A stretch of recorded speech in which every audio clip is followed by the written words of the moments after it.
अस्सलाम वालेकुम। उम्मीद करता हूँ आप सब बखैरियत होंगे। मैं हूँ मलिक हादी और मेरी को होस्ट हैं फरजीन। और आज जो हमारे साथ मेहमान मौजूद हैं वो हैं शेख मुनम्पुरी साहब। अस्सलाम वालेकुम सर। जी वालेकुम सलाम। कैसे हैं सर, सर, आप खैरियत से हैं? जी अल्लाह का शुक्र। आप सुनाएं कैसे हैं? बिल्कुल ठीक ठाक। अच्छा, आज हमारे व्यूअर्स को ये बात हम बताते चलें कि आज का शो जो है हमारा काफ़ी स्पेशल है, क्योंकि फर्स्ट टाइम हम आज पॉलिटिक्स पे बात करेंगे। तो सर, मैं आपका इंट्रोडक्शन कराता चलूं। शेख मुनीमपुरी साहब जो हैं वो जर्नलिस्ट हैं, कालम निगार हैं और पॉलिटिक्स के स्टूडेंट भी हैं। सर, मैं चाहूँगा कि मज़ीद आपने जो काम किया वो हमारे व्यूअर्स को बताइएगा कि आप किस किस लेवल पे काम कर चुके हैं और क्या क्या आपके आगे प्लान्स हैं। जी अस्सलाम वालेकुम। तमाम नाजरीन को मेरी तरफ से खुश आमदीद। आपका बहुत शुक्रिया कि जो लोग हम मुझे देख रहे हैं। फर्स्ट ऑफ ऑल तो मैं बात करूंगा कि जो सर ने बात की, मुझसे क्वेश्चन पूछा, अपने हवाले से अपना इंट्रोडक्शन बताता चलूं। सर ने कुछ बता दिया, लेकिन जो है वो मैं मजीद आपको बताता चलूं कि मैं सरगोदा यूनिवर्सिटी से बीएस पॉलिटिकल साइंस का स्टूडेंट हूं। और बिल्कुल। इसके अलावा एक लंबे अरसे से सहाफत के शोबे से भी वाबस्ता हूँ। टाइम्स पाकिस्तान न्यूज़, समाचार न्यूज़, और इसके अलावा उर्दू पॉइंट में एक लंबे अरसे से कालम निगारी भी कर रहा हूँ, माशाल्लाह। अल्हम्दुलिल्लाह। और इसके अलावा कलम्स के हवाले से तो तकरीबन ये मेरी रूटीन है, कलम से लिखना, कलम निगारी करना। और पॉलिटिक्स के हवाले से काफ़ी ज़्यादा नज़र होती है, अपना तज्जिया पेश करना होता है। किसी भी हवाले से पाकिस्तान के जो भी टॉपिक्स होते हैं, कोई भी नया करंट अफेयर्स के हवाले से जो भी इशू आता है, उस हवाले से गाहे बगाए अपना तज्जिया भी पेश करता रहता हूँ, और कॉलम्स में ही उन सबको बयान कर देता हूँ। यही मैं एक शॉर्ट अपना इंट्रोडक्शन बताना था आप सबको। बेहतरीन सर।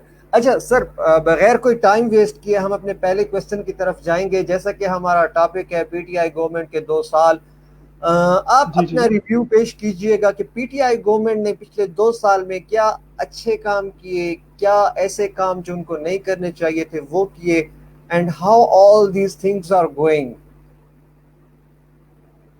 जी जी सर, जैसे आपने कहा कि पीटीआई की 2 साल कारकर्दगी के हवाले से आपने ये मुझसे क्वेश्चन पूछे, जो 2 साल में उन्होंने अचीवमेंट्स की हैं।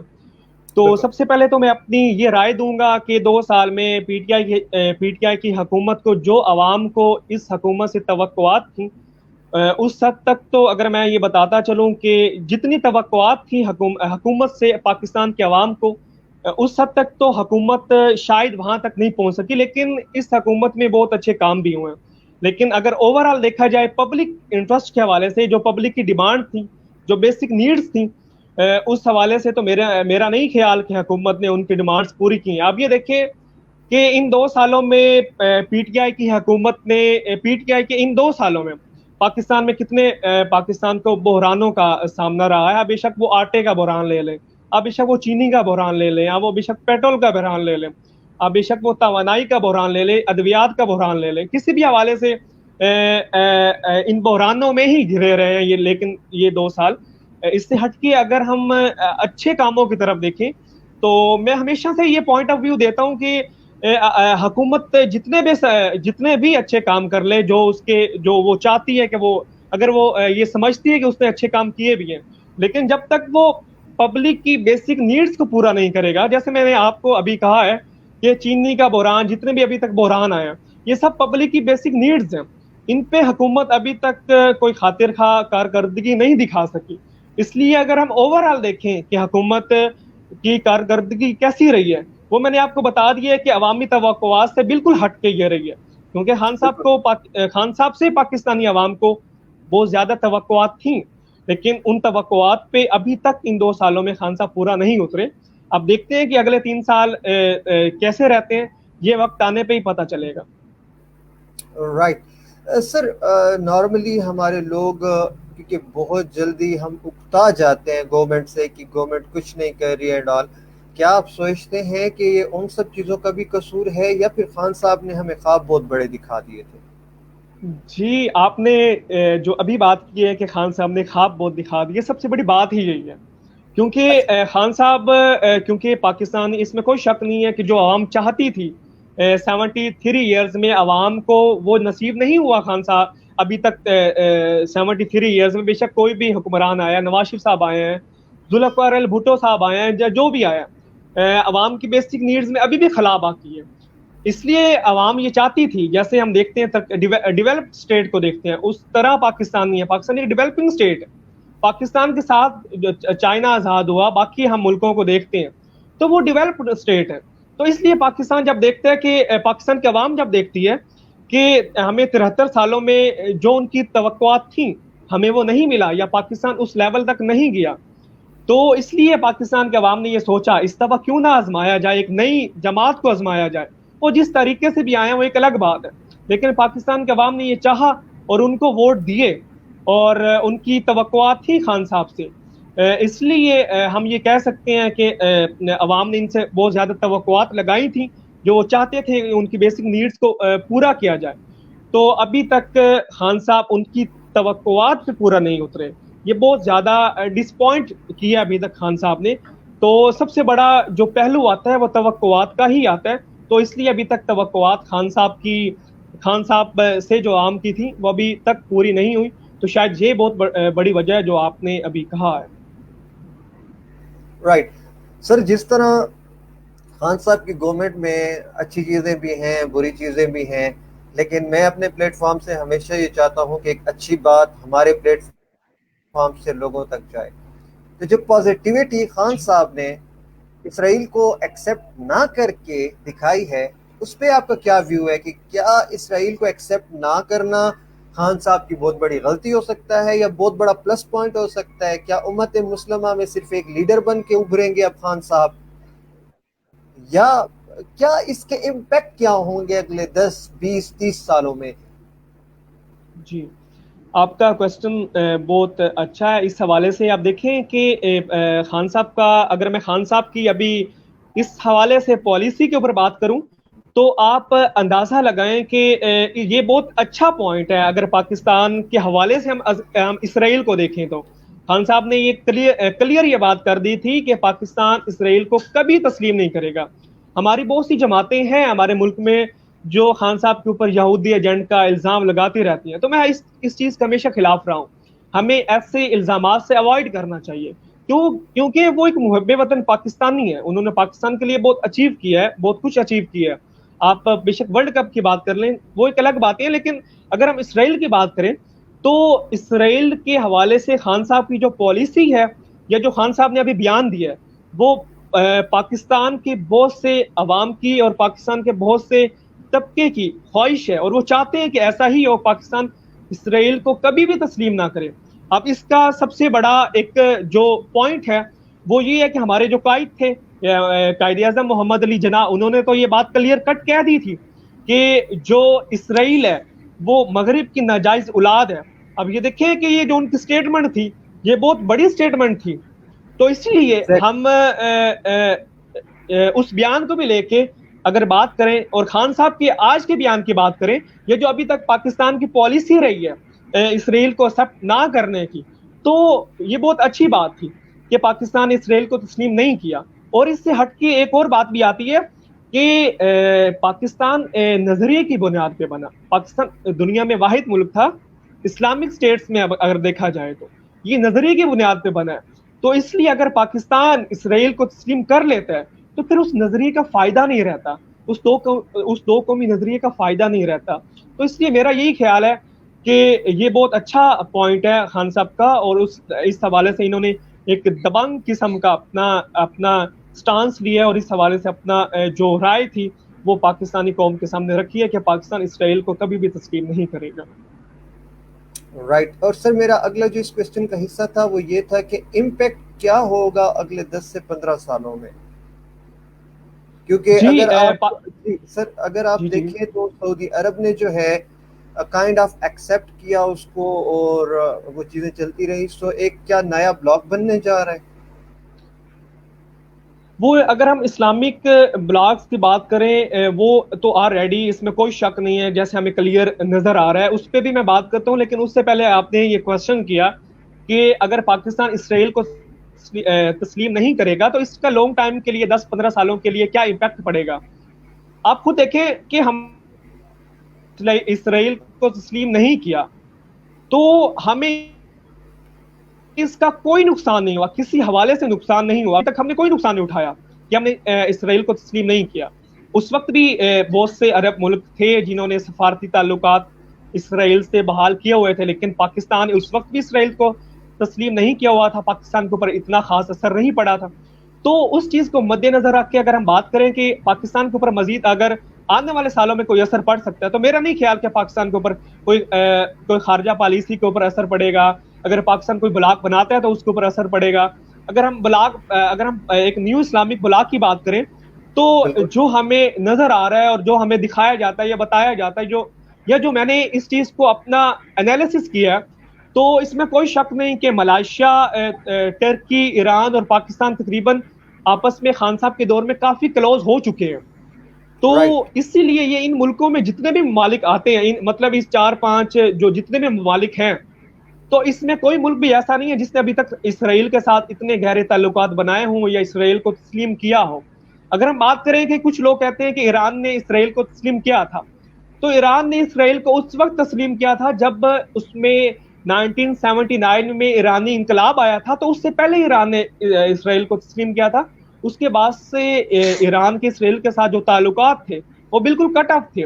तो इसलिए अगर हम इस ब्लॉक की बात करें तो इस ब्लॉक में तो बिल्कुल भी इसराइल के साथ अगर पाकिस्तान ताल्लुकात नहीं रखता तो कोई ना उधर कोई इफेक्ट आएगा पाकिस्तान की पॉलिसी के ऊपर, इंटरनेशनल जो भी रिलेशन है उसके ऊपर कोई इम्पैक्ट आएगा, ना ही इस ब्लॉक के ऊपर कोई इम्पैक्ट पड़ेगा। Right, Farzeen move ahead with the second third question in fact. जी सर, अस्सलाम वालेकुम। मैं आज फिर देर से आई हूँ, उसके लिए माजरत, बिकॉज मेरा इंटरनेट मेरा साथ नहीं देता। अच्छा सर, मेरा क्वेश्चन ये है कि मैम।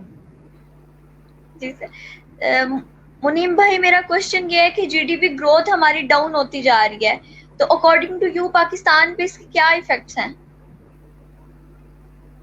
आपके मुताबिक? जी मैडम, आपने जीडीपी के हवाले से क्वेश्चन किया है, तो इस हवाले से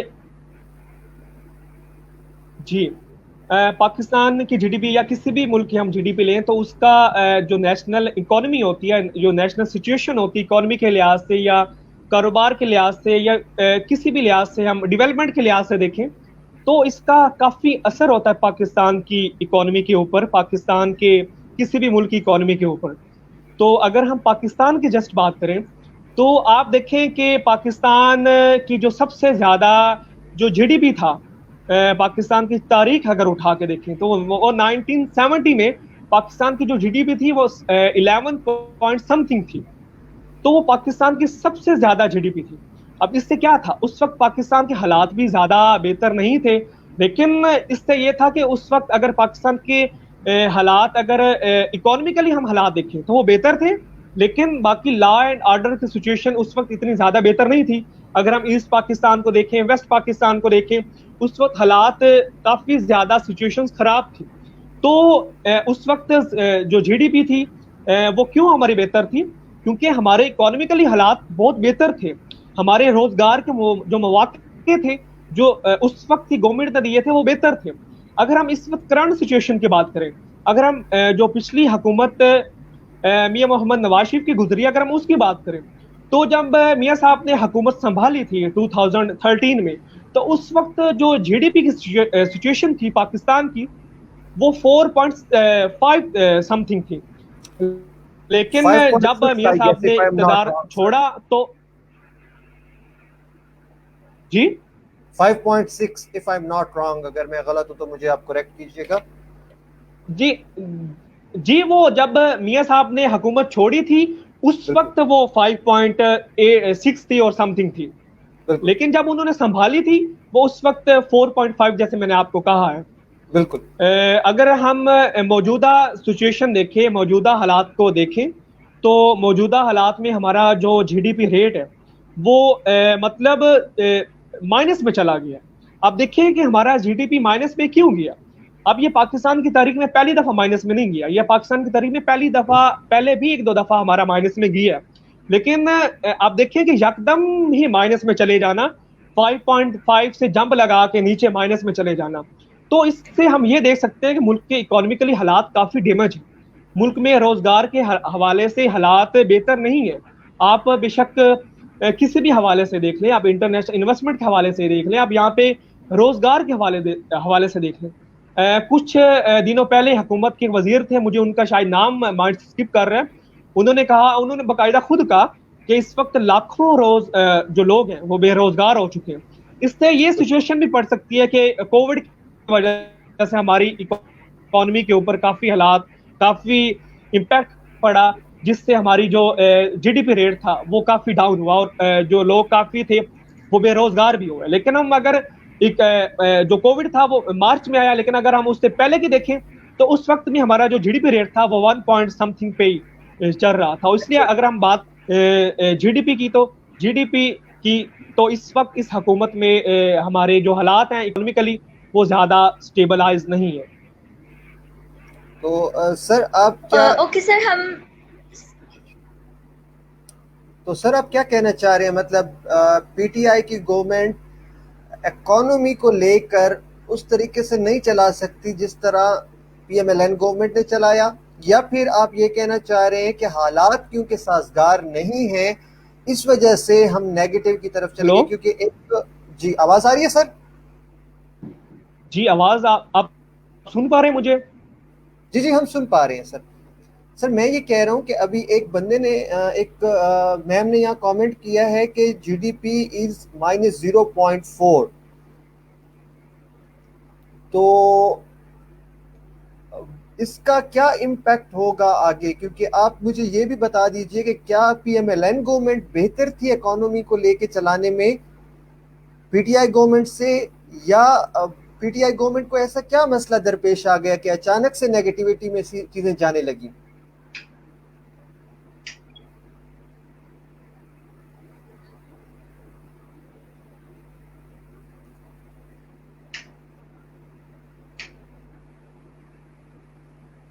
मुनीम भाई आप मुझे सुन सकते हैं?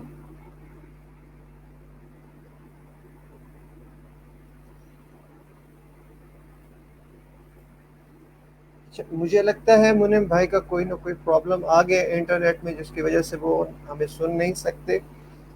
बिल्कुल इंटरनेट बहुत इशू कर रहा है, बहुत इशू हो रहा है आज इंटरनेट का। जैसे ही वो कनेक्ट होते हैं तो हम उनके सामने अगेन ये क्वेश्चन रखते हैं कि आया प्रॉब्लम कहाँ पे आ रहा है और इसका सलूशन कैसे हमें मिलेगा।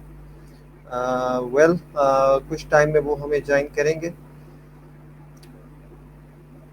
अच्छा सर, मुनीम भाई जिस तरह से बता रहे थे जीडीपी को इकोनॉमी से रिलेट करके, तो कैन वी से दैट के जो हमारा इकोनॉमी का जिस तरह से इकोनॉमी चलती है। सर आप क्वेश्चन रिपीट करें, मैं उस वक्त आई थिंक नेट का इशू आ रहा था, क्वेश्चन रिपीट कर दें। अब आवाज आ रही है आपकी?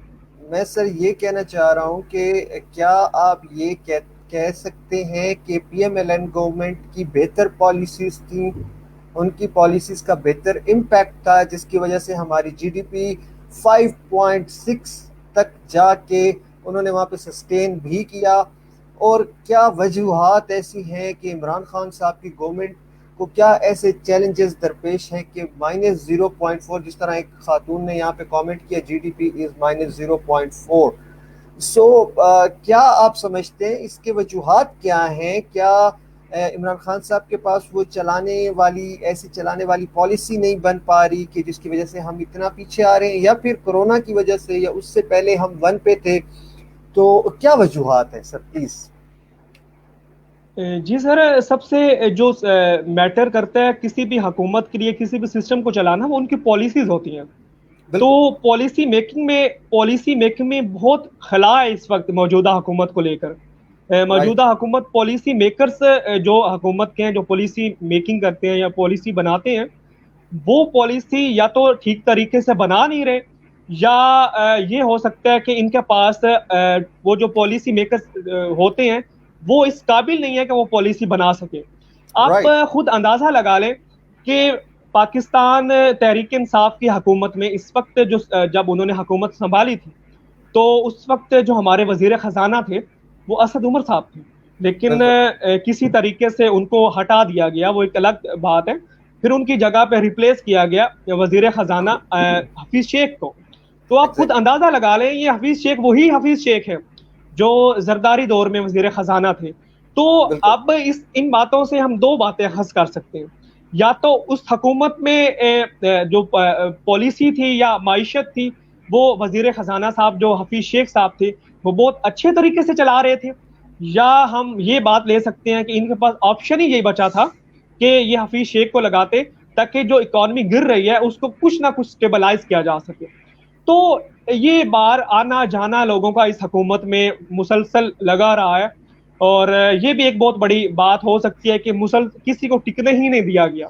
आप किसी भी चीज में देख लें, आप इकोनॉमिकली देख लें, आप पिछले दिनों में हमारे वो लगे हुए थे वो जितने भी पॉलिसी मेकर्स हैं मेरे माइंड से इस वक्त, वो रजा बाकिर साहब आ रहे हैं, इसके अलावा वो पाशा साहब आ रहे हैं, मतलब ये जितने भी पॉलिसीज बनाते थे इनकी कंटिन्यूटी जो है मतलब वो ना होने के बराबर है। ये लगाते हैं, कुछ दिनों बाद इनको हटा दिया जाता है, ये इनको काम नहीं करने दिया जाता। तो ये बहुत बड़ी रीजन हो सकती है इस हुकूमत की इकोनॉमी के हवाले से जो फेलियर है कि मतलब किसी भी चीज का मुसलसल रवानी नहीं है, मतलब इसलिए ये इकोनॉमी हुकूमत की डैमेज हो रही है। अगर हम दूसरा पहलू देखें वो ये देख लें कि आवाम को बहुत ज्यादा तवक्कुआत थी इस हुकूमत से, तो ये पहलू भी हम ले सकते हैं कि तवक्कुआत से ये उन तवक्कुआत को अचीव नहीं कर पा रहे। शायद ये अपने लिहाज से काम तो ठीक कर रहे हो, लेकिन जो आवाम की पब्लिक की तवक्कुआत थी उन तवक्कुआत के ऊपर ये बिल्कुल भी मुकम्मल उनके ऊपर अमल पैरा नहीं हो पा रहे। Right, Farzeen go with the next question please. Yes sir, मेरा नेक्स्ट क्वेश्चन ये है कि हमारे मुल्क में अनस्टेबल रुपी का बहुत मसला है। डॉलर की कीमत में बहुत वेरिएशन हो रही होती है। जब मियां मोहम्मद नवाज शरीफ की हुकूमत थी तो तब 100 से 120 के दरमियान डॉलर की कीमत थी, अगर मैं गलत नहीं हूँ तो। लेकिन अब जो हमारी मौजूदा हुकूमत है इसमें 30 से 35 रुपए डॉलर की कीमत में तब्दीली आ गई है। तो सर आप इसके बारे में क्या कहना चाहेंगे कि ये जो वेरिएशंस आ रही हैं इससे क्या नेगेटिव इम्पैक्ट हो रहा है? जी मैम, सबसे पहले तो आपने जो क्वेश्चन पूछा कि नवाज शरीफ साहब के दौर में जो रुपए की कदर थी या जो डॉलर की सिचुएशन थी वो काफी मतलब रुपए की कदर काफी स्टेबल थी। मियां साहब तकरीबन डॉलर को 99 रुपीस के ऊपर ले गए थे, लेकिन वो आहिस्ता आहिस्ता जब उनको नहल किया गया या जब 2018 में PMLN की गवर्नमेंट गई तो वो आई थिंक तो मतलब 110 रुपए 115 रुपए के ऊपर चल रहा था, या 100 मतलब इससे ज्यादा इतना ज्यादा ऊपर नहीं इसकी कीमत गई थी। तो उस वक्त खान साहब ये कहा करते थे कि मौजूदा हुकूमत जो डॉलर की 1 रुपया बढ़ाती है तो ये हुकूमत की जेबों में जाता है या ये इकोनॉमी के ऊपर काफी ज्यादा इसके नेगेटिव इम्पैक्ट जाते हैं। अब इनकी हुकूमत में आप अंदाजा लगा लें कि 115-20 रुपए से जो डॉलर की ये कीमत है ये ले गए हैं 160 से भी प्लस ऊपर ले गए हैं, मतलब 160 प्लस ले गए हैं। तो 168 इसका 168 पे इस वक्त डॉलर की कीमत घूम रही है। तो आप खुद अंदाजा लगा लें, क्योंकि जब रुपया ही स्टेबल नहीं है, जब हमारे मकामी करेंसी ही स्टेबल नहीं है, तो हम कैसे कह सकते हैं कि पाकिस्तान की माइशत स्टेबल है? क्योंकि पाकिस्तान का जितना भी कारोबार है या हमारे रुपए की जितनी भी कदर है वो हमारे सामने है। जब हमारे रुपए की कदर ही नहीं है तो हम कैसे इस चीज का अपना मवाजना कर सकते हैं कि पाकिस्तान की इकॉनमी बेहतर है या पाकिस्तान इकॉनमी बेहतर होने जा रही है? हमें जो बताया जाता है कि पाकिस्तान की इकॉनमी हम बेहतरी के लिए इक़दाम कर रहे हैं, लेकिन मैंने पहले GDP के हवाले से बताया, GDP कंटिन्यू माइनस में खड़ी हुई है, अभी भी माइनस में है। और रुपया की जैसे सर ने बताया कि रुपया की जो कदर है या जो रुपया जो हमारा इस वक्त है वो 168 पर डॉलर पे खड़ा हुआ है। तो इसलिए हमारी इकॉनमी के हालात बेहतर नहीं है और इकॉनमी चलती इन दो तीन चीजों के ऊपर है। अगर ये 2-3 चीजें आपकी स्टेबल है तो आपकी इकॉनमी स्टेबल है। राइट सर, एक क्वेश्चन हम व्यूअर्स से भी ऐड करेंगे। तो इंजीनियर इमरान खान जो सिर्फ आपसे क्वेश्चन कर रहे हैं, Can I ask you an important question, but I need you guys to answer it. If the policies of PTI government is not up to mark, then can you please tell me that how they reduced current account deficit and special deficit? Yes, please, sir. जी, इनका question बहुत अच्छा है। इसका तकरीबन पहले मैं answer दे भी चुका हूँ कि गवर्नमेंट को अपनी जो पॉलिसीज हैं उनको कैसे अपना जो अभी ये सारी सिचुएशन है इसको कैसे बेहतर करना चाहिए, इम्प्रूव करना चाहिए। तो इसमें जो सबसे बड़ी बात है ना, वो हुकूमत की जितनी भी पॉलिसीज हैं इकोनॉमी के हवाले से या किसी भी हवाले से, उनमें बेहतरी आनी चाहिए, वो मजीद बेहतर होनी चाहिए। पॉलिसी वो कैसे मेकर्स हैं बेहतर उनके होंगे सर? बेहतर जी कैसे होंगे?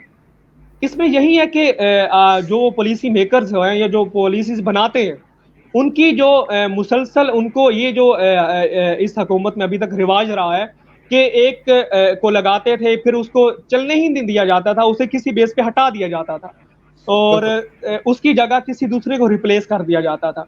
इसलिए जो ये सिस्टम है, हुकूमत को इस चीज को पहले सबसे पहले तो खत्म करना चाहिए। एक बंदे को लगाना चाहिए और उसी को काम करना चाहिए। हमारी ये डेली रूटीन में भी होता है, अगर कंटिन्यू हम किसी चीज को मतलब नहीं रखते या हम किसी चीज का मतलब रवानी नहीं रख पाते, वो चीज लाजमी डिस्टर्ब होती है।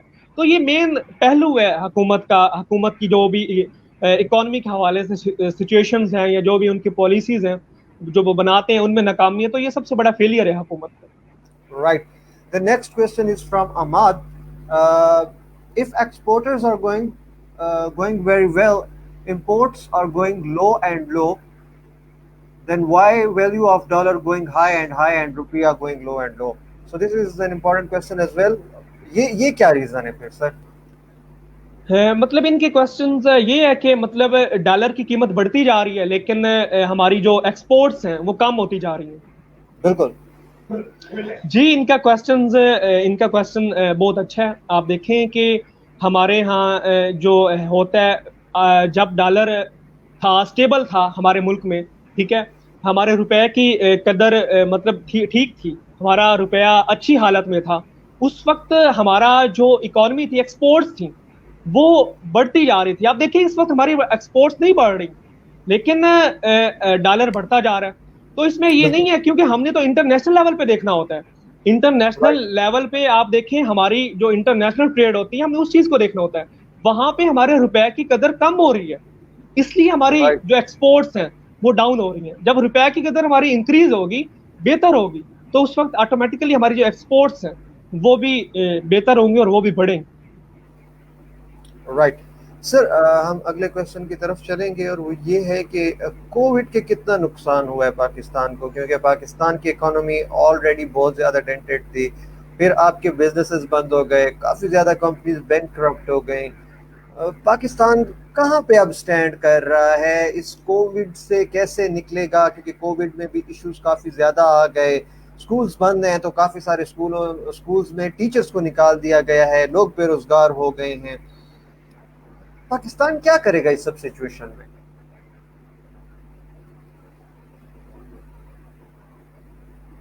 जी सबसे पहले तो मैं कोविड के हवाले से बात करूं, मैं हमेशा से इस मामले पे मेरा कभी भी एक पॉइंट नहीं रहा।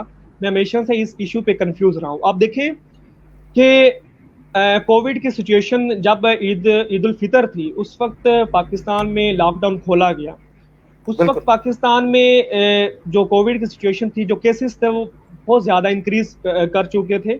आई थिंक लैक्स में वो तादाद चली गई थी। लेकिन आप देखें कि लॉकडाउन भी कंटिन्यू खुला रहा, अवाम ने भी एहतियात ना की, हुकूमत की तरफ से भी जो उनकी पॉलिसीज थी वो ज्यादा बेहतर नहीं थी, लेकिन इसके बावजूद भी जो कोविड के जो केसेस थे वो कंटिन्यू कम हुए। अब हम लकीली। ये कह सकते हैं कि यहाँ पे बहुत लोग कहते हैं कि हुकूमत ने जो था उसका जो केसेस थे वो रिपोर्ट ही करना कम कर दिए, इसलिए उनके केसेस कम हो गए।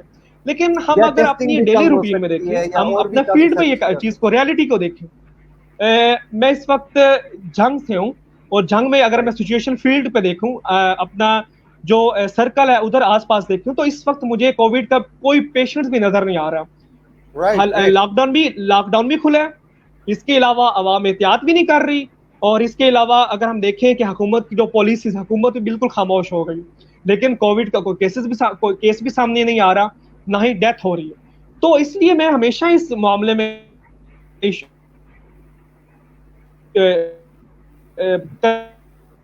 कंफ्यूज रहा हूँ। लेकिन ये रियलिटी है, वैसे रियलिटी से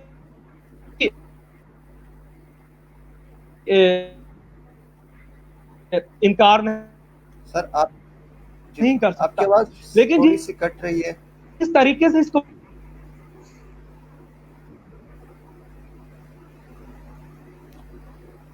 मुनीम भाई की इंटरनेट में अगेन कोई इशू आ गया है। अच्छा, फरजीन, जो कोविड से रिलेटेड जो बात है एंड ऑल, तो अल्लाह ने पाकिस्तान पे काफ़ी करम किया है कि हम जो है कोविड के इस प्रॉब्लम से निकल रहे हैं, क्योंकि आज मैं जब देख रहा था तो बिल्कुल। पाकिस्तान में 450 केसेस आए। मुनीम भाई ने हमें ज्वाइन कर लिया। Let's talking. जी मुनीम भाई, प्लीज कंटिन्यू। सो मुनीम भाई, हमें जिस तरह हम देख रहे हैं कि आज पाकिस्तान में, पूरे पाकिस्तान में सिर्फ जी, तो 450 केसेस केसेस आए, जो कोरोना कि पाकिस्तान की बहुत बड़ी कह लें कि कामयाबी है या खुशकिस्मती है। जी जी, अगर हम इंटरनेशनल लेवल पे देखें तो केसेस अभी भी काफी ज्यादा रिपोर्ट हो रहे हैं, और ये भी सुनने में आ रहा है कि केसेस जहां पे कम हो रहे थे वहां पे दोबारा से बढ़ने स्टार्ट हो गए हैं। एग्जैक्टली। अगर वहां पे, अगर मैंने जैसे पहले का रिपोर्ट्स हो रहे हैं, मतलब केसेस रिपोर्ट हो रहे हैं, तो तो ये बात भी है।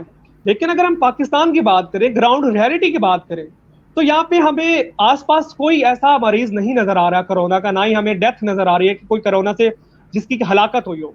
हाँ, हलाकतें आज भी हुई हैं कोरोना से। आई थिंक पूरे मुल्क में 9 हलाकतें हुई हैं, बिल्कुल। 8-9 हलाकतें हुई हैं। तो इसीलिए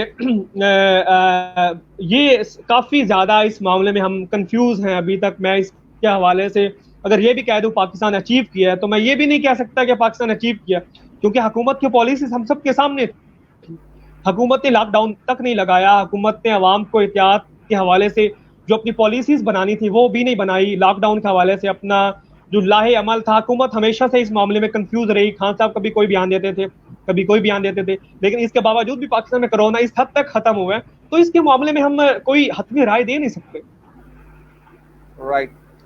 वंस अगेन आपकी तरफ क्वेश्चन रेस किया है सर इमरान खान साहब ने, काइंडली इनको आंसर कीजिएगा।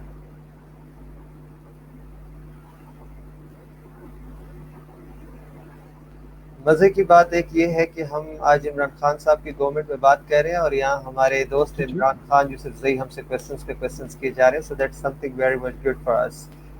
Sir please answer. एग्जैक्टली। ये बहुत अच्छी बात है।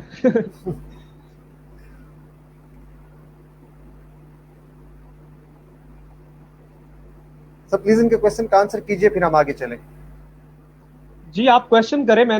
आप क्वेश्चन रिपीट करें। सर मैं रीड करती हूँ। और पूछ रहे हैं, what about GNP and foreign remittances, if comparatively or GNP and foreign remittances improve, then what will be its impact on GDP? Please answer this. ये क्वेश्चन थोड़ा सा आउट ऑफ सिलेबस कर दिया इन्होंने। मैंने इस हवाले से ज़्यादा डिस्कस नहीं किया, ना ही ज़्यादा मैंने इसके हवाले से स्टडी की है। ये थोड़ा इंटरनेशनल लेवल पे चले गए हैं। जीएनपी के हवाले से, जीएनपी पूछा है ना?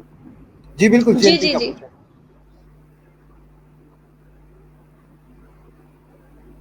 मतलब ग्रॉस नेशनल प्रोडक्ट की ये बात कर रहे हैं, ठीक है। तो क्वेश्चन रिपीट करें, मैं समझा नहीं हूँ, आप अगेन मुझे रिपीट कर दें ये क्वेश्चन।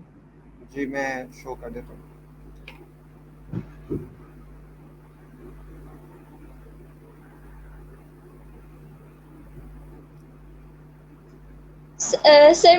सर अगर मैं एक, What about GNP and foreign remittance? If comparatively our GNP and foreign remittance improve, then what will be its impact on GDP? जी, ऑफ कोर्स के जितने भी नेशनल पॉलिसीज होती हैं, वो इंटरनेशनल पॉलिसीज, जो इंटरनेशनल पॉलिसीज होती हैं, वो नेशनल पॉलिसीज के ऊपर बहुत ज़्यादा इफेक्ट करती हैं। उनका इम्पैक्ट होता है। जितनी भी नेशनल पॉलिसीज होती हैं, या जितना भी हम यहाँ पे अपना स्ट्रक्चर इकोनॉमी के हवाले से बिल्ड करते हैं, तो मतलब अगर आपके फॉरेन हालात ठीक हैं, आपके बहुत से ममालिक के साथ रिलेशंस भी ठीक हैं, वो आपको इकोनॉमिकली तौर पे सपोर्ट भी कर रहे हैं, तो इसका आपकी जीडीपी के ऊपर ऑफ कोर्स क्या असर पड़ेगा। आपकी जीडीपी में इम्प्रूव होगी। आप देखें कि अगर हम मियां नवाज शरीफ साहब के दौर की बात करें तो उस वक्त हमारा जो रिलेशंस थे हमने चाइना के साथ अपने फॉरेन अफेयर्स के हवाले से काफ़ी डेवलपमेंट की। चाइना ने हमें इस हवाले से काफ़ी ज़्यादा सपोर्ट की और हमें 55 अरब डॉलर्स का जो सी पैक था वो दिया। तो हमारी जीडीपी के ऊपर उस वक्त काफ़ी अच्छे हालात आ गए थे, हमारी जीडीपी भी काफ़ी स्टेबल हो गई थी। लेकिन इस वक्त मौजूदा हुकूमत को अगर हम देखें तो इंटरनेशनल जो भी इन्वेस्टमेंट है मुल्क में ना होने के बराबर है। वो शायद इसीलिए अगर हम नेशनल लेवल पे देखें कि नैब की जो केसेस हैं, नैब केसेस बना रहा है हमारी ब्यूरोक्रेसी के ऊपर, या जो भी थे हमारे यहाँ पे इन्वेस्टर्स थे वो डर डर के भाग रहे हैं कि हमारे ऊपर भी केसेस बनेंगे, हमारे ऊपर भी मतलब हमें भी जेलों में डाल दिया जाएगा। तो मतलब इस तरीके से एक खौफ की फिजा पैदा की गई है। तो इसलिए हमारा इस बात ने हमारी जीडीपी के ऊपर भी काफी ज्यादा ये बात इम्पैक्ट इसने किया इस बात में। राइट सर, आपने इसमें बात से बात निकली तो सी पैक की आपने एक बात की। सी पैक पाकिस्तान की तकदीर बदलने वाला प्रोजेक्ट अनफॉर्चुनेटली सुस्त रवि का शिकार है। आप क्या कहेंगे इस पे, आपका क्या सजेशन होगी उससे होगा इसमें? सॉरी जी, जब सी पैक असल मसला ये होता है कि जो भी मुल्क हो वहाँ पे अगर ऐसे इस किस्म के जितने भी प्रोजेक्ट्स आते हैं तो लाजमी उनकी अपोजिशन में लोग खड़े हो जाते हैं। अब देखें कि जब सी पैक पाकिस्तान को चाइना ने गिफ्ट किया था या वहाँ पे इन्वेस्टमेंट करने के लिए इतना बड़ा एक मेगा प्रोजेक्ट पाकिस्तान के हवाले किया था, तो उस वक्त पाकिस्तान में बहुत सी जमातें थी जो जिनका ताल्लुक पाकिस्तान के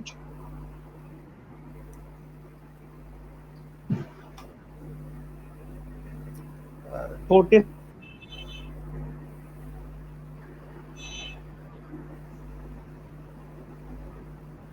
मुनीम भाई, हम आपको सुन नहीं पा रहे। तो मुझे लगता है मुनीम भाई का अगेन इंटरनेट का इशू हो गया। आई थिंक आप ठीक हो चुका है। जी जी बिल्कुल, आप ठीक हो गया जी, प्लीज फरमाइएगा। मैं बात कर रहा था उसके, तो पाकिस्तान में काफ़ी ज़्यादा इश्यूज ऐसे क्रिएट हो जाते हैं जिससे ये जो ऐसे बड़े बड़े मेगा प्रोजेक्ट्स होते हैं उनके ऊपर भी इफेक्ट पड़ता है।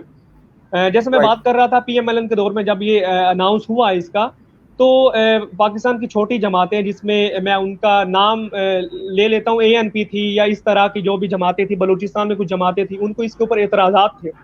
वो ये कहते थे कि इससे पंजाब को फायदा होगा। लेकिन हुआ ये कि उस वक्त हुकूमत ने किसी ना किसी तरीके से उनको मुज़ाकरात के जरिए उनको राम कर लिया और ये प्रोजेक्ट स्टार्ट हो गया। और आप देखिए पाकिस्तान में जितने भी बिजली के प्रोजेक्ट हैं या पाकिस्तान में कुछ मोटरवेज हैं या इस तरह के जो भी प्रोजेक्ट स्टार्ट हुए हैं, ये सारे सी पैक के अंडर ही हुए हैं। पाकिस्तान में जितने भी बिजली के प्रोजेक्ट्स लगे हैं पिछले दौर हुकूमत में, उनमें मोस्टली सी पैक के अंडर ही आते हैं। चाइना ने ही पाकिस्तान में बिल्ड करके दिए थे, पाकिस्तान को उसके ऊपर काम करके दिया था। तो ये तो हम कह सकते हैं कि उस वक्त काफी ज्यादा ये एक तेज रफ्तारी से इसके ऊपर काम हो रहा था। लेकिन मौजूदा हुकूमत में जैसे इकोनॉमी के बाकी हालात है, सी पैक को भी इसी हवाले से काफी धचका पहुंचे। वो शायद यही वजह कि पाकिस्तान की जो खारजा पॉलिसी है वो इस हवाले से काफी ज्यादा स्टेबल नहीं हुई, या उस हवाले से चाइना के साथ हमने रिलेशंस बिल्ड नहीं किए जो मियां नवाज शरीफ साहब के दौर में थे। बहुत से लोग, बहुत से हल्के तो ये भी कहते हैं, और मैंने इस हवाले से काफी पढ़ा है कि चाइना जो था वो खुश नहीं था मियां साहब को जब नायल किया गया, क्योंकि वो एक जो भी मुल्क होता है उसके नेशनल इंटरेस्ट होते हैं। तो मियां साहब के साथ उनके नेशनल इंटरेस्ट काफी बिल्ड हो चुके थे, इकोनॉमी के हवाले से काफी काम बेहतर तरीके से हो रहा था। तो जब मियां साहब को नायल किया गया तो ऑफकोर्स कि चाइना की इकोनॉमी के ऊपर जो था हमने चाइना के साथ कारोबार के हवाले से काम स्टार्ट किया था वो भी डैमेज हुआ, वहां पे भी सुस्त रवि आई या वो भी बिल्कुल कट ऑफ हो गया। तो इसलिए चाइना नाखुश था इससे कि मियां साहब को हटाया गया। तो ये भी एक बहुत बड़ी बात हो सकती है कि खान साहब से इस वक्त चाइना ज्यादा खुश नहीं है कि खान साहब आए हैं, या उनकी पॉलिसीज को जो पिछले अदवार में वो स्टार्ट कर सके थे की थी चाइना ने मियां नवाज शरीफ साहब के साथ मिलके, वो खान साहब के साथ मिलके भी वो इस चीज को कंटिन्यू कर सकते हैं। Right, Farzeen, do you have any question? Sir अभी रिसेंटली वो जो इमरान खान साहब क्वेश्चंस कर रहे हैं उससे पहले भी एक बंदे ने क्वेश्चन किया था तो वो हमसे स्किप हो गया। उनका क्वेश्चन बेसिकली ये था कि जो हमारे सरकारी मुलाजमीन है उनका जो मंथली इंक्रीमेंट लगता है वो बंद हो गया है। तो आगे उन्होंने लिखा हुआ था कि अब हम गरीब लोग कहाँ जाएं। कुछ इस तरह से उनका कमेंट था जो कि हम लोगों से स्किप हो गया, तो मैंने सोचा था कि मैं पूछूंगी लास्ट पे। जी, इनका क्वेश्चन थोड़ा सा मेरे मुतालिक भी है, वो इसलिए क्योंकि मेरे वालिदैन भी टीचर्स ही हैं, उनका ताल्लुक भी इसी शोबे से ही है। इसलिए इस हवाले से तो पता चलता रहता है गाहे बगाए कि वहाँ पे क्या हालात चल रहे हैं, या वहाँ पास्ट गवर्नमेंट में उनके लिए क्या पॉलिसीज लाई गई थी, या मौजूदा गवर्नमेंट में क्या पॉलिसीज लाई गई हैं। तो आई थिंक उनका जो होता है ये फाइनेंस के हवाले से, ये जो कन्वेंस बैलेंस होता है, इनको कुछ रुपीस मिलते हैं गवर्नमेंट की तरफ से, कुछ थाउजेंड्स होते हैं, वो कटौती की गई है वहां वहां से हुकूमत ने कटौती की है। वो इसलिए कटौती की है कि हुकूमत ये चाहती थी कि वहां से कटौती करके वहां पे लगाए जाएं जितने भी कोविड के हवाले से सिचुएशन है, वहां पे पैसा लगाया जा सके, क्योंकि गवर्नमेंट का ये था कि जितना पैसा आवाम से कलेक्ट किया जा सके उतना ही बेहतर है। लेकिन हालात हम सबके सामने है कि वहां से भी कटौती की गई, लेकिन इसके अलावा उनको फैसिलिटेट भी नहीं किया गया कि चलो बाद में उनको हम इस हवाले से कर सके। टीचर्स हैं, क्योंकि टीचर्स पाकिस्तान में जितना भी बेशक इलेक्शंस होते हैं या मर्दमशुमारी होती है, सबसे पहले टीचर्स ही सफ़े अव्वल में होते हैं, टीचर्स ही करते हैं। लेकिन यहाँ पे भी टीचर्स के ऊपर जुल्म किया गया है कि उनको बजाय वहाँ पे फैसिलिटेट करने की, उनकी वहाँ से अच्छा, मेरे ख्याल में उनका इंटरनेट कोई इशू हो गया। वेल, हमारे पास समाज का क्वेश्चन भी है। अच्छा, बिल्कुल, काफ़ी अच्छी डिस्कशन जा रही थी हमारी मुनीम भाई के साथ, क्योंकि पाकिस्तान के ये जो मसाइल हैं, ये ऐसे मसाइल हैं कि हर घर में यही मसाइल डिस्कस हो रहे हैं। और जब मुनीम भाई के साथ आज हमारी बात हुई तो वो भी यही मसाइल को आगे एलेबोरेट कर रहे थे। उन्होंने दोबारा हमें ज्वाइन कर लिया। जी मुनीम भाई, प्लीज कंटिन्यू। जी, तो इस हवाले से अगर बात की जाए तो ये वाकई बहुत जालिमाना इकदाम है, क्योंकि टीचर्स एक हमारा मिडिल क्लास तबका है या पुअर क्लास, आप समझ लें कि बड़ी मुश्किल से उनका घर का गुजर बसर होता है। तो हुकूमत को इस हवाले से अपना एक अलग से लाहे अमल देना चाहिए। मौजूदा हुकूमत ने पिछले दिनों खान साहब का एक बयान था इसी मौजूदा हुकूमत के हवाले से, उनकी पॉलिसीज के हवाले से, एजुकेशन के हवाले से, कि जो पेंशन का सेटअप है ये आई थिंक इसको खत्म करना चाह रहे हैं। कि जो वो ये कह रहे हैं कि हमारा इतने अरब रुपया, इतने 100 अरब रुपया चला जाता है पेंशन पे, कि इसको खत्म किया जाए, एक ऐसा सिस्टम बनाया जाए जिससे मईशत के ऊपर भी बोझ ना पड़े और जो मुलाजमीन है उनका भी गुजर बसर हो सके। वो कह रहे थे कि इकट्ठा ही उनको एक अलाउंस दिया जाए और पेंशन वाला हिसाब किताब खत्म किया जाए। तो ये ऐसी पॉलिसीज बनाने से पहले या ऐसे बयान देने से पहले कम से कम हुकूमत को सोच लेना चाहिए कि वो किन कैसे बयान दे रहे हैं। Right, sir. We have a question as well. I want to ask a important question. What we can expect about dollar value? It will go high or low in future? Please. ये पाकिस्तान की मईशत और पाकिस्तान की मईशत बनाने वाले या उसको build करने वालों पे डिपेंड करता है। अगर पाकिस्तान की मईशत बेहतर हुई या पाकिस्तान की जो हुकूमत है इसने अच्छी पॉलिसीज बनाई तो ऑफ कोर्स के डॉलर की जो कदर है वो कम हो सकती है, रुपए की कदर बढ़ सकती है। लेकिन आने वाले दिनों में तो जो बहुत से तज्जिया कर रहे हैं, बहुत से एस्पेक्ट्स से हम बात करें तो डॉलर की कीमत मुसलसल बढ़ने का खदशा है। मुसलसल कम नहीं हम इसे कह सकते कि डॉलर की जो कीमत है वो कम होगी या रुपए की कदर बढ़ेगी। हम मतलब डॉलर को काबू में नहीं ला सकते। जी, फिलहाल के लिए तो हम यही एक्सपेक्ट कर सकते हैं। बिल्कुल मुनीम भाई, हमारा पहला सियासी शो, पहली सियासी बैठक जो आपके साथ लगी, बहुत अच्छा लगा, क्योंकि मेरा एक कॉन्सेप्ट यही था कि मैं हमेशा अपकमिंग टैलेंट को प्रमोट करूंगा। और अगर हमारे पास माशाल्लाह आपका तो बहुत एक्सपीरियंस है, लेकिन अपकमिंग टैलेंट भी आप जैसा टैलेंटेड हो, आप अभी स्टूडेंट भी हैं और इतना सब कुछ आपने किया है, so you are the future of Pakistan. और इतना हमारे पास ब्राइट फ्यूचर पाकिस्तान का हो तो हम ये भी एक दिन सोच पाएंगे कि $1 $1 के बराबर होगा और पाकिस्तान इंशाल्लाह याफ्ता मुल्क होगा। सर हमारे शो का, जी बिल्कुल, हमारे शो का ये मैडम हंसी है इस बात पे, शायद मैडम को यकीन नहीं है इस बात पे। सर कुछ नहीं आता। मुझे यकीन है, उम्मीद पे दुनिया कायम है। ये जी, तवक्कुआत अच्छे रखनी चाहिए। बिल्कुल, ये शायद इस वजह से हंसी है क्योंकि हमने इस उम्मीद के साथ इमरान खान को सपोर्ट किया था कि हमें 1 करोड़ नौकरियां, 50 लाख घर और बदलती हुई इकोनॉमी मिलेगी, जहां पे हमारे बिजली के बिल 300-500 रुपए आएंगे, जहां पे हमें 40 रुपए लीटर पेट्रोल मिलेगा, जहां हमें 20 रुपए किलो आटा मिलेगा, जहां हमें 10 रुपए किलो चीनी मिलेगी। हमने इस सोच से इमरान खान साहब को वोट दिया था कि बदलता पाकिस्तान और नया पाकिस्तान यहाँ हमें एक बात तो जी प्लीज। यहाँ एक बात तो क्लियर हो चुकी है कि खान साहब को जो बयानात वो देते हैं वो सोच समझ के देने चाहिए, इतने जज्बाती बयान नहीं देने चाहिए जो बाद में उनके लिए मुश्किलात क्रिएट करें। एग्जैक्टली, अनफॉर्चुनेटली इमरान खान साहब ने अपने उन वादों पे वो पाकिस्तान की, क्योंकि इकोनॉमी इस कंडीशन में नहीं थी कि वो अपने सारे वादे पूरे करते। हम इस उम्मीद के साथ अपना शो ख़त्म करेंगे कि जो वादे हमारे साथ इमरान खान साहब ने किए थे, अगले आने वाले 3 सालों में वो पाकिस्तान की इकोनॉमी को टेक ऑफ पोजीशन में ला के उड़ाने के काबिल हो जाएं और हमें, हमारी यूथ को 1 करोड़ नौकरियां, 50 लाख घर हमारे बेघर लोगों को, और जो उन्होंने वादे किए थे, सस्ती बिजली, सस्ती खुराक, घर, पानी, सब कुछ वो दे के जाएं। सर, हमारे शो क्लोज करने का एक तरीका है, मैं पाकिस्तान बोलता हूँ, हमारे रिस्पेक्टेड गेस्ट जिंदाबाद बोलते हैं। सो हम अपने शो के इख्तिताम पजीर की तरफ जा रहे हैं। सो पाकिस्तान जिंदाबाद जिंदाबाद। बहुत शुक्रिया आपका। मैं बहुत शुक्रिया आप दोनों का कि आपने मुझे, मेरे लिए ये एजाज़ की बात है कि आपके प्लेटफॉर्म से मैं, वैसे जैसे मैंने आपको पहले कहा कि पॉलिटिकल एनालिसिस मैं करता रहता हूँ, लेकिन ये मेरा लाइव शो पहला था इस हवाले से जो बहुत अच्छा रहा। Sir, I always like to promote the upcoming people, और ये ही मेरे शो की एक खासियत है। आप जैसे टैलेंटेड लोग आएंगे तो हम मजीद भी आगे तरक्की करेंगे और मजीद पाकिस्तान तरक्की के रास्ते पे चलेगा।